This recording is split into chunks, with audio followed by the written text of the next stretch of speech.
Ma'am सबसे पहले जानना चाहेंगे कि हीमोफीलिया होता क्या है? हीमोफीलिया में क्या लक्षण होते हैं इसके? तो ऐसा तो मैम जो शुगर के पेशेंट्स होते हैं उनको भी कहा जाता है कि अगर कट लग जाता है तो उनका भी हील नहीं होता है, तो क्या ये उससे सिमिलर है? आज के कार्यक्रम में हमारे साथ हैं डॉक्टर चारू यादव। आप मेडिकल ऑफिसर हैं और राष्ट्रीय दृष्टि दिव्यांगजन सशक्तिकरण संस्थान में आप कार्यरत हैं। मैम बहुत बहुत स्वागत है आपका आज के कार्यक्रम में। अ, मैम सबसे पहले जानना चाहेंगे कि हीमोफीलिया होता क्या है? हीमोफीलिया मैम, हीमोफीलिया एक जेनेटिक बीमारी है, जेनेटिक डिसऑर्डर है जो अनुवांशिक है। हम उसको अनुवांशिक रूप से जो अपने एक पीढ़ी से दूसरी पीढ़ी में जाता है, माता पिता से बच्चे में जाता है। मेनली जाता है मेल्स में, जो भी आपका बेटा होगा उसमें आपको मेल चाइल्ड में ज़्यादा जाता है। फीमेल्स भी इससे अफेक्ट हो सकते हैं, लेकिन उन पे उतने सिम्टम्स नहीं आते। उसका रीज़न है, एल से फीमेल्स में 2 एक्स क्रोमोसोम होंगे, तो एक उसको प्रोटेक्ट करने के लिए है, ओके। एक नॉर्मल है, और एक है जो आपको सिम्टम्स दे सकता है। लेकिन मेल्स में एक ही एक्स है, तो इसलिए वो मेल्स को ज़्यादा इफेक्ट करता है, क्योंकि ये x linked genetic disorder. Okay please. होता क्या है हीमोफीलिया में, क्या लक्षण होते हैं इसके? Hemophilia, heme is blood, heme मतलब होता है खून, ब्लड। हीमोफीलिया में ये होता है कि ये ब्लीडिंग डिसऑर्डर है। अगर आपको कहीं खून निकलना शुरू हो जाए, कहीं चोट लग जाए, तो वो हील नहीं होता है। हील नहीं होता वो ब्लीडिंग का, जैसे हम अगर आपको कहीं चोट लगती है तो वो अपने आप ही सूख जाता है, जम जाता है ब्लड। इसमें क्या होता है, वो ब्लड नहीं जमता, वो कंटिन्यू ब्लीडिंग रहता है, वो हीमोफीलिया होता है। जी, तो ऐसा तो मैम जो शुगर के पेशेंट्स होते हैं उनको भी कहा जाता है कि अगर कट लग जाता है तो उनका भी हील नहीं होता है, तो क्या ये उससे सिमिलर है? नहीं, उससे सिमिलर नहीं है, उसमें उनकी पूरी इम्यूनिटी कम हो गई होती है, इसलिए उनको हीलिंग में दिक्कत आती है। इसमें जो हमारे ब्लड में प्रोटीन होते हैं, जो ब्लड को क्लॉट करने में, क्लॉट मतलब अब का थक्का, जिससे कि वो ना बढ़े। हाँ, तो जो थक्का जमाने वाली प्रोटीन होती है, इसमें वो या तो डिफेक्टिव होती है या एब्सेंट होती है। ये इसलिए होता है। जो हमारे डायबिटीज वाले पेशेंट होते हैं, उनका इम्यूनिटी बहुत लो होता है, उनमें ये सारी प्रोटीन होती हैं, लेकिन वो बहुत लो इम्यूनिटी वाले होते हैं, क्योंकि आप उनके जो शुगर इतना हाई रहता है, शुगर हाई रहने की वजह से उनकी बॉडी में बहुत सारे सिस्टम काम करने स्लो हो जाते हैं। ओके, इनमें ये रीज़न होता है। लेकिन जो हीमोफीलिया वाले होंगे, उसमें आपको ये प्रोटीन या तो मिलेगा नहीं, या डिफेक्टिव होगा, या बहुत कम होगा, जिसकी वजह से वो प्रोटीन आपका फंक्शन नहीं कर पाता। तो ये जो डिसऑर्डर है इसका लक्षण क्या केवल एक ही है कि खून जो है उसका थक्का नहीं जमता, या कुछ और भी इसके लक्षण है? और भी लक्षण होंगे, जैसे बहुत सारे बच्चों में नाक से खून आना होता है, बहुत सारे बच्चों में नाक से खून आता है, बहुत सारे बच्चों को जैसे चोट लग जाती है तो बहुत ज़्यादा मोटा हो जाता है, भले ही खून बाहर आए या ना आए, लेकिन अंदर बहुत ब्लड ब्लड इकट्ठा हो जाता है, वो होता है। या लेडीज़ में अगर देखें हम, तो उनको बहुत ज़्यादा मेंसेस होता है, पीरियड्स में बहुत ज़्यादा। हीमोफीलिया से जो भी। अगर हीमोफीलिया से पीड़ित होते हैं तो बहुत ज़्यादा होते हैं। हालांकि अगर हम देखें तो बहुत सारे लोगों में ये चीज़ें देखने को मिलती हैं कि ब्लीडिंग बहुत हो रही है, या ब्लड में, ब्रेन में ब्लीडिंग हो गई है, जिसकी वजह से बहुत सारे लोगों की डेथ हो जाती है एक्सीडेंट्स में और इसमें। लेकिन सबको हीमोफीलिया नहीं होता। हीमोफीलिया जिन्हें होता है, उनका बचपन से अगर ये चीज़ें देखने को मिलती हैं तो उनके टेस्ट कराए जाते हैं कि बहुत ज़्यादा नाक से खून आ रहा है। और इसमें ऐसा नहीं है कि चोट लगने पे है, रैंडम भी आ सकता है, अचानक भी नाक से, मुंह से। नक्सीरी जो छूटती हाँ, है वो उस तरीके से। हाँ, उनमें बहुत ज़्यादा होगा, मतलब फ्रीक्वेंट होगा। और कुछ बच्चों में या कुछ बड़ों में भी देखने को मिलता है, ऐसा होता है कि एक सीजन में होता है, लेकिन इसमें ऐसा कुछ नहीं होता। इसमें आपको कभी भी स्पॉन्टेनियस रैंडम कभी भी आपको ब्लीडिंग की दिक्कत हो सकती है। उसके अलावा कोई कट लग जाए, उसमें कोई सर्जरी हो, उसमें आपका ब्लीडिंग नहीं रुकती है। या जैसे डिलीवरी होती है, अगर लेडीज़ को ये प्रॉब्लम है, डिलीवरी होती है, तो उनको हेमरेज की दिक्कत हो सकती है, उनको ब्लीडिंग नहीं रुके। प्रेगनेंसी में ब्लड लॉस बहुत ज़्यादा हो जाए, या पीरियड्स में ब्लड लॉस बहुत ज़्यादा हो जाए, तब हमें उनके टेस्ट करवाने पड़ते हैं। और इसीलिए जब भी कोई सर्जरी होती है, या कोई भी किसी को चोट लगती है या हम हीमोग्लोबिन का भी टेस्ट कराते हैं तो हम पूरा सीबीसी करवा लेते हैं।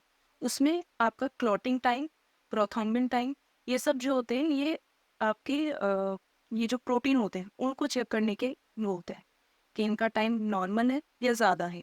ओके। अगर उसका क्लॉटिंग टाइम या पीटीसीटी जिसको हम बोलते हैं, अगर वो ज़्यादा है तो हमें समझ आ जाता है कि समथिंग इज रॉन्ग। रॉन्ग। हाँ, तो हम फर्दर टेस्ट कराएंगे, एडवांस टेस्ट करेंगे, तो उससे हमें पता चल जाता है कि हाँ, इनको वाकई में कोई जेनेटिक डिसऑर्डर है या नहीं है। यानी कि जो पैरामीटर आपने बताए ये एक एक या तो किसी को लक्षण हो, हाँ। तब आप उसका टेस्ट करवाएँगे। यस। अदरवाइज़ अगर किसी को टेस्ट करवाया है और उसमें नॉर्मल नहीं आता है, तब उसके फर्दर टेस्ट करवाए जाते उसको हैं। स्क्रीनिंग में रख लेते हैं और फिर हम उसको आगे और फर्दर कराते हैं कि कुछ आगे सही में दिक्कत तो नहीं है, क्योंकि ऐसे लोगों को अगर ब्लड लॉस हो जाए तो फिर हम एकदम से ब्लड रोक नहीं पाते हैं। तो ये ग्रेजुअल भी होता है, शुरू में ना हो, बाद में ये डिज़ीज़ हो जाए? एक्वायर्ड भी होता है लेकिन वो बहुत ज़्यादा रेयर है, मतलब ये जितना है वो उतना भी नहीं है। एक्वायर्ड उतना नहीं है। एक्वायर्ड होता है कि जब बहुत ज़्यादा आपका म्यूटेशन हो जाए, मतलब बहुत ज़्यादा एक्सपोजर हो जाए रेडिएशन या आप एक्सरे, बहुत ज़्यादा कुछ अलग एक्सपोजर हो जाए तो आप कह सकते हैं, वरना एक्वायर्ड उतना नहीं है, बहुत रेयर, हार्डली 0.1। तो अगर ये जेनेटिक है तो पेरेंट्स को तो मालूम ही होता होगा कि हमें इस तरह की समस्या है। हाँ। तो अगर हम आगे अगर फैमिली एक्सटेंड कर रहे हैं तो तब इसको लेकर सतर्क रहने की ज़रूरत होती होगी। थोड़ी बहुत तो होती है, जैसे आप अपने बच्चे को खेलने भेज रहे हैं तो आपको ध्यान रखना है कि वो गिर ना जाए, सिर में चोट ना आ जाए, क्योंकि कई बार सिर में चोट लग जाती है, अंदर अंदर ब्लीडिंग होती है, बाहर से लगता है कि चोट नहीं लगी है, ये दिखता नहीं है। तो अंदर ब्लीडिंग हो रही है तो वो जानलेवा हो सकती है। तो इसलिए अगर आपको है, अगर बच्चे के पापा को है, तो आपके बेटे को तो जाने कि संभावना कि होगी। बेटी को अगर है भी तो सिम्टम्स उतने नहीं आएंगे। इसकी भी कैटेगरी होती है, जैसे माइल्ड होता है, मॉडरेट होता है, सीवियर होता है।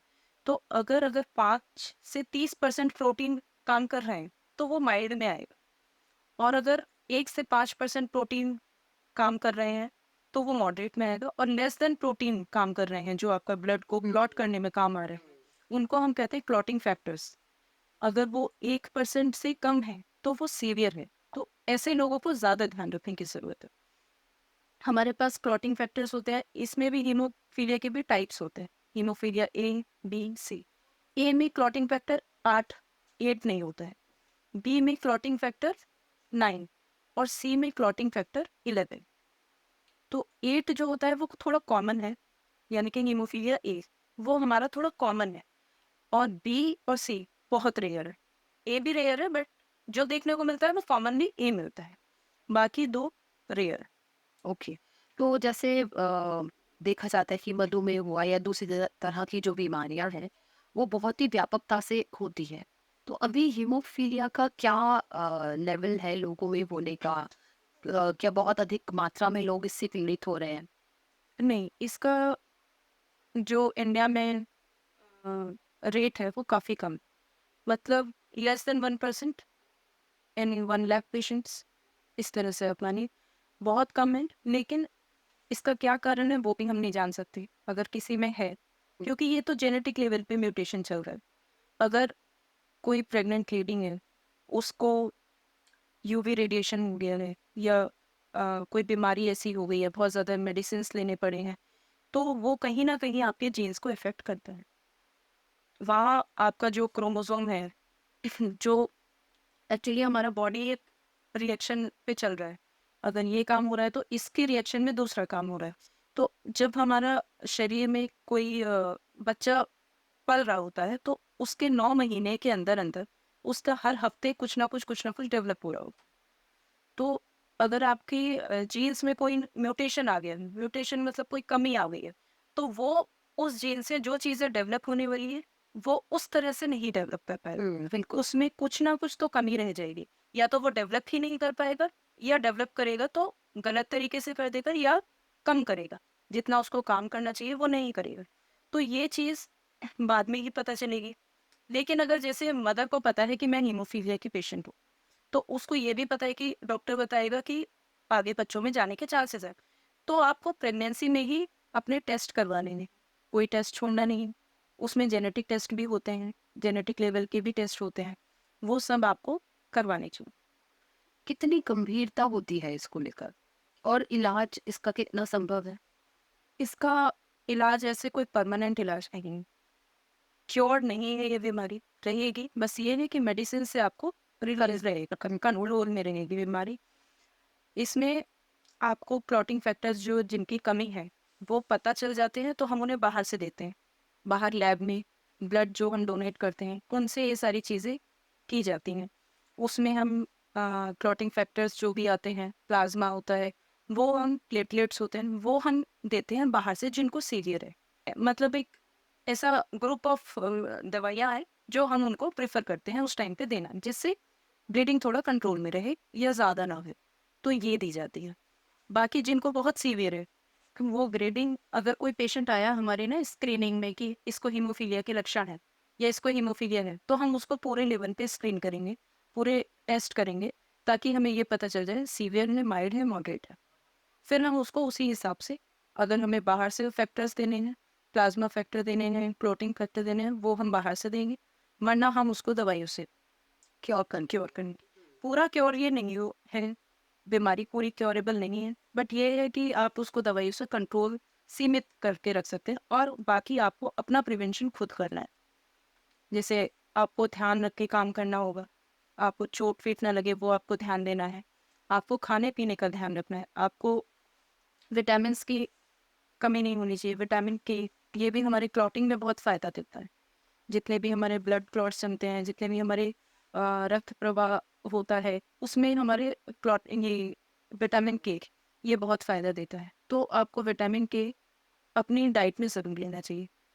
जी, इसके साथ 2 प्रश्न हैं मेरे। एक तो ये कि विटामिन के किन चीज़ों से मिलता है और अगर विटामिन के की कमी से ही ऐसा हो रहा है, तो क्यों ना इसको एक्सटर्नली दिया जाए तो? हाँ, विटामिन के हमें जो मिलता है, पहला प्रश्न आपका, विटामिन के हमें सारी हरी सब्जियों में मिलेगा। बाकी कीवी, ब्रोकली, स्पिनच, पालक, हुँ, इनमें बहुत ज़्यादा मात्रा में मिलता है। इसीलिए आपने भी देखा होगा, सुना होगा, आम उसमें जब भी किसी को डेंगू होता है, हुँ, डेंगू फीवर होता है, तो लोग कीवी बहुत खिलाते हैं। उसका प्लेटलेट कम हो रहा है।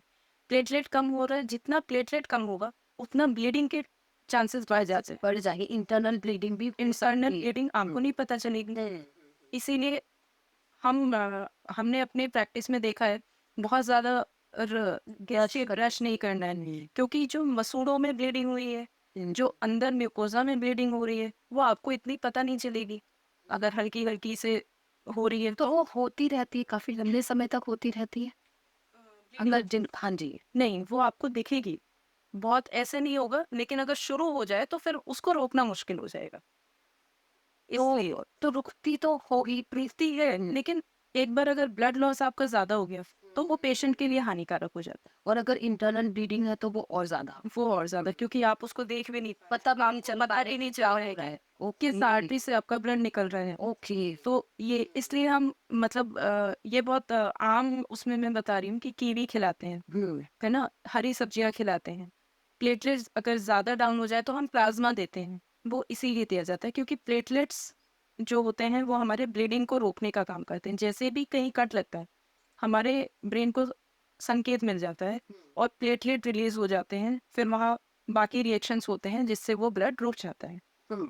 तो वो कम हो जाएँगे तो वो काम रुक जाएगा। इसी तरह से हर चीज़ का चेन रिएक्शन चलता रहता है। सारे प्रोटीन्स आ जाएँगे, लेकिन वहाँ जिस चीज़ की कमी है वो नहीं पहुँचेगा तो वो काम होगा नहीं। हर चीज़ का एक अपना काम डिसाइड रहता है। यानी कि जो बेसिकली हो ये रहा है कि जहाँ पर ब्लड क्लॉट होना है या जहाँ ब्लीडिंग को रोकना है या क्या दिमाग वहाँ सिग्नल नहीं भेज रहा है या जो चीज़ इसको रिपेयर करेगी वो नहीं पहुँच पा रही है? इसको और डीपली हम जानना चाहते हैं। दिमाग तो सिग्नल भेजेगा, हुँ, लेकिन जब दिमाग उसको सिग्नल भेजेगा वो चीज़ वहाँ है ही नहीं या वो उतना इफ़ेक्टिवली काम ही नहीं कर रही है। ओके। दिमाग तो सिग्नल भेजेगा कि हाँ फैक्टर आना चाहिए, हुँ, फैक्टर 8 रिलीज़ होना चाहिए। हुँ, बट या तो फैक्टर 8 बन नहीं रहा, हुँ। या फैक्टर 8 बन रहा है तो कम बन रहा है।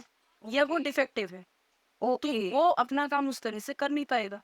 ये होता है, क्योंकि ये दिमाग का प्रॉब्लम है नहीं, यस, बिल्कुल, वो बिल्कुल। तो अपने न्यूरॉन से, एक्सॉन से सारे सिग्नल्स पास ऑन हो जाएंगे। लेकिन जो ब्लीडिंग रोकने का जहाँ काम होगा, वहाँ पे कमी आ जाएगी। यानी रिपेयरिंग जो एजेंट है वो उस वक़्त मौजूद नहीं है और हाँ, वो ये काम नहीं कर पा हाँ रहा है। जी।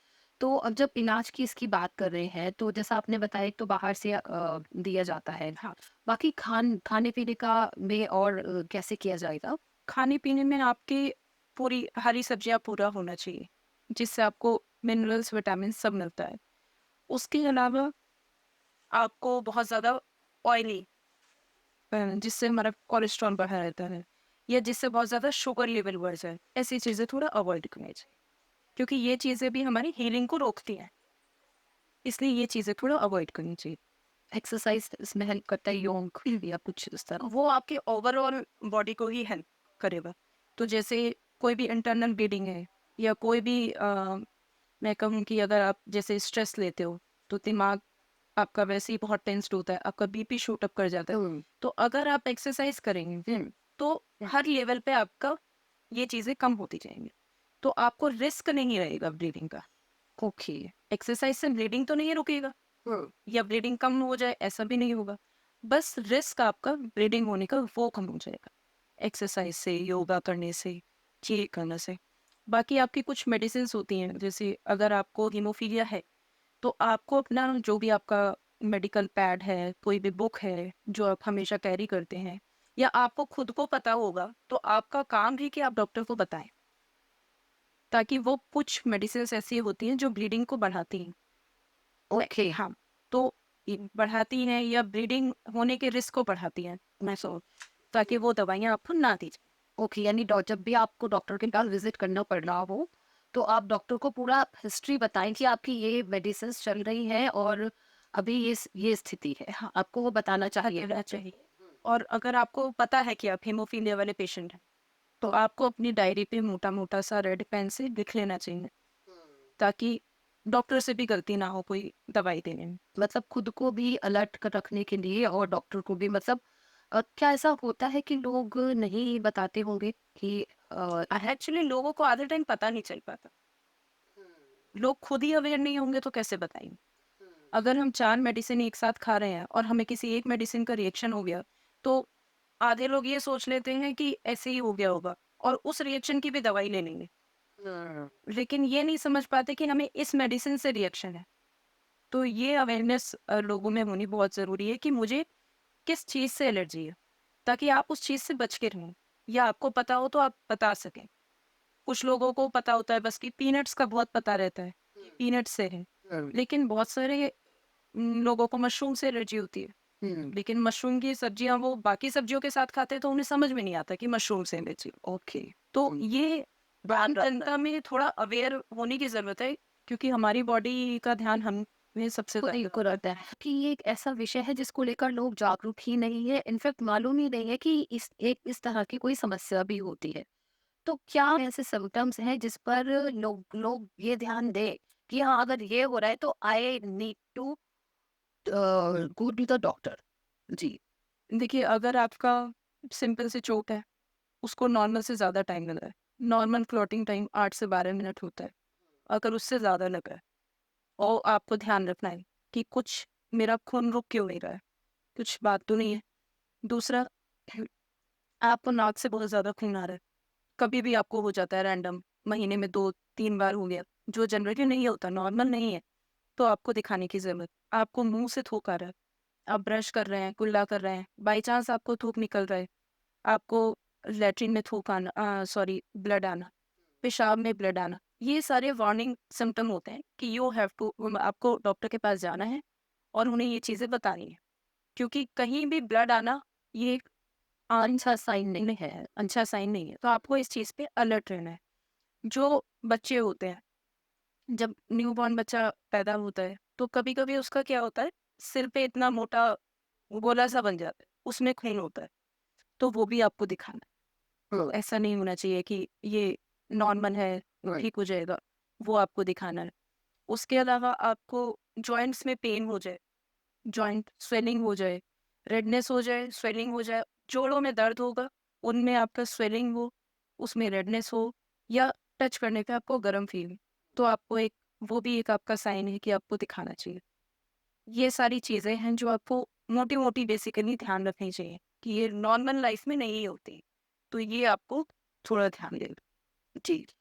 हीमोफीलिया एक ऐसी स्थिति है, स्थिति तो नहीं कहेंगे, डिजीज डिजीज बोल सकते हैं इसको ना, हाँ, है ना? हमारी डिसेबिलिटी में आती है मैम, ये किस किस जो डिसेबिलिटी है हमारी, उसमें से एक डिसेबिलिटी भारत सरकार ने इसको चिन्हित किया है। तो उसका रीजन मतलब क्या, इस बात को भी मैं थोड़ा लेना चाह रही हूँ। इसीलिए किया होगा, मतलब कि क्योंकि ये जेनेटिक डिसऑर्डर है। जो मुझे समझ आया वो इसलिए किया हुआ है कि ये जेनेटिक डिसऑर्डर है। जेनेटिक डिसऑर्डर्स में क्योंकि बहुत सारे हमारे बच्चे हैं जैसे ऑटिज़्म है, ये भी जेनेटिक है। हमें होने के बाद पता चलते हैं, हम्म, है ना? तो इसलिए इसको उसमें डाला गया जीवन, डिसेबिलिटी। जी, जी, एक नॉर्मल जो लाइफ होती है, कितनी इसकी वजह से अस्त व्यस्त होती है या कितना अफेक्ट करती है? मैं कहूँगी अस्त-व्यस्त कुछ नहीं होता है इसमें ना। आप एक नॉर्मल इंसान की तरह आपकी लाइफ रहेगी। बशर्ते आपको कुछ ऐसा कोई आपके साथ अनहोनी ना हो जाए, कोई हादसा ना हो जाए। बस एक वो चीज़ आपको ध्यान रखनी वाली होगी। बाकी इसमें ऐसा कुछ नहीं है कि आप नॉर्मल इंसानों की तरह नहीं रह सकते हैं या आप परमानेंट दवाइयों पे रहेंगे, ऐसा इसमें नहीं है। अच्छा। बस ये है कि आपको अपने लिए थोड़ा सतर्क और प्रोटेक्टिव रहना है। यानी दवाइयाँ अपने साथ रखनी है, और जब भी यू गॉट इंजर्ड या हाँ, कुछ भी ऐसा होता है, तो आपको इमीडिएट तो इमीडिएटली आपको उस वक्त की फर्स्ट एड लेना है, बेसिकली इसमें ये है। हाँ, कितना घातक होता है ये, लाइफ थ्रेटनिंग है क्या? लाइफ थ्रेटनिंग है अगर आपको सही सीवियर है। अगर आपका प्रोटीन लेवल जो ब्लड क्लॉटिंग फैक्टर लेवल आपका लो है, मतलब बिलो 1% है, तो ये बहुत सीवियर है। ऐसे में पेशेंट्स की जान भी जा सकती है क्योंकि ब्लड लॉस होना नहीं चाहिए बॉडी से। ब्लड लॉस होने पे इंसान शॉक में चला जाता है। शॉक में चला जाएगा तो उसको वैसे ही रिवाइव करना बहुत मुश्किल हो जाता है। इसीलिए जहाँ भी कोई मेजर सर्जरी होती है, डिलीवरी होती है, तो पोस्टपार्टम हेमरेज अगर डिलीवरी के बाद अ, खून ना रुके, तो वो उससे माँ की जान जा सकती है। तो इसलिए ब्लीडिंग को रोकना ही एक हमारा टारगेट समाधान हो सकता है। सही भी कहीं रोड पे एक्सीडेंट हो जाए, उसको हम इमीडिएटली रश करते हैं हॉस्पिटल ताकि उसकी ब्लीडिंग रुक जाए। अगर बंदा पेशेंट वहाँ सड़क पे पड़े हुए ब्लीड करता रहेगा तो वो बचेगा ही नहीं। यानी आपने अभी 8 से 12 मिनट का एक स्पैन बताया कि जिसमें ब्लड रुक जाता है, अगर अगर ब्लड ब्लीडिंग हो रही हो। अगर उससे ज़्यादा समय लग रहा है तो अलर्ट होने की ज़रूरत है। अलर्ट होंगे वो आपको टेस्ट पे ही पता चलेंगे। आप अपने सिम्टम्स बताएंगे, अपने साइंस बताएंगे कि ऐसा होता है, तो डॉक्टर डेफिनेटली आपके टेस्ट कराएगा। और सबसे ज़्यादा आपको कहीं भी ब्रोजेज मिले, अगर हल्का सा कहीं चोट लगे और इतना बड़ा ब्रोज हो गया, जैसे लाल हाँ, लाल हो जाता है। लाल हो जाते ओके, हाँ, जी, या किसी को हल्की सी चोट लगी और फिर इतना बड़ा ब्रोज हो रहा है, जी। तो भी हम उनके लिए पूरा सीबीसी टेस्ट कराते हैं, सिर्फ उनका क्लॉटिंग टाइम देखने के लिए इसीलिए कराया जाए ताकि पहले से ही हमें पता रहे। यानी जो टेस्ट होते हैं उसमें आज उसमें पता चल जाता है कि इसमें पता चल जाता है। अगर उसमें हमें मिल जाएगा तो वो पेशेंट हमारा स्क्रीन हो गया, उसको हम फर्दर इन्वेस्टिगेशंस के लिए और बड़े इन्वेस्टिगेशंस के लिए भेजेंगे जिसमें आप कितनी सिवियरिटी है ये देखने के लिए। एक्चुअली जो क्रिसमस डिजीज हम इसको हीमोफीलिया को बोलते हैं, तो पहला जो पेशेंट था उसका नाम 5 साल का बच्चा था जिसको हीमोफीलिया बी के लिए डायग्नोज किया गया था। उनका नाम था क्रिसमस, इसलिए उनको उसको क्रिसमस डिजीज। रॉयल डिजीज इसको इसलिए बोलते हैं क्योंकि जो क्वीन विक्टोरिया है वो हीमोफीलिया के लक्षण इनमें थे, वो कैरियर थी, तो उन्होंने अपनी पीढ़ी को आगे हीमोफीलिया डिजीज को ट्रांसफर किया। ट्रांसफर किया, उनके बेटों में आया। हाँ, तो जो हमारी इंग्लैंड और इनकी जो हमारी क्वीन विक्टोरिया है उनको ये थी, इसलिए ये रॉयल डिजीज के नाम से आ गया क्योंकि ये रॉयल फैमिली को बिलोंग करती है। लेकिन बिल्कुल, लेकिन अगर हमने सावधानी नहीं बरती तो बहुत ही हमारे लिए वो घातक हो सकती है। हमें नामों पर नहीं जाना है, पर सतर्क रहना है। Thank you so much ma'am, आपने इतने अच्छी तरह से हमें बताया कि हीमोफीलिया क्या है और किस तरह से इसका हम बचाव कर सकते हैं। बहुत बहुत धन्यवाद आपका आने के लिए और टाइम देने के लिए। Thank you.